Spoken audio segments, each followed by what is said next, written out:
किरीट सोमैया ने बैकाल में मस्जिदों पर हमला किया, 3 दिन में कार्रवाई के संकेत।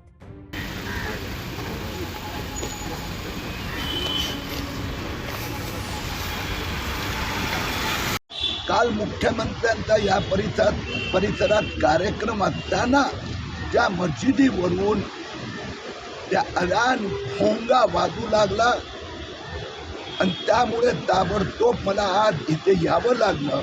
पोलिसांना घेऊन जाऊन त्या मशिदी दाखवल्यात। पुढच्या 3 दिवसात या भागातल्या सगळ्या मशिदीवरून भोंगे खाली येणार। मुख्यमंत्री देवेंद्र फडणवीस यांनी सगळ्यांना सूचना दिल्या आहेत।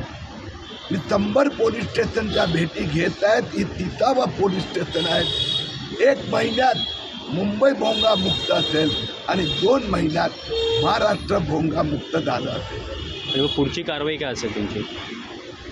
आता पोलिसांनी त्या सगळ्या मशिदीला नोटिस पाठवल्या आहेत। आमच्या भेटीनंतर काय मशिदीच्या ट्रस्टींनी फोन केला आहे की आम्ही आज रात्रपर्यंत भोंगा काढणार। जर या मस्जिदीच्या लोकांनी काढला नाही तर त्यांच्यावर फौजदारी प्रक्रिया सुरू होणार आणि पोलिसांना नाईलाजाने त्या मस्जिदीचे भोंगे जप्त करावे लागतात।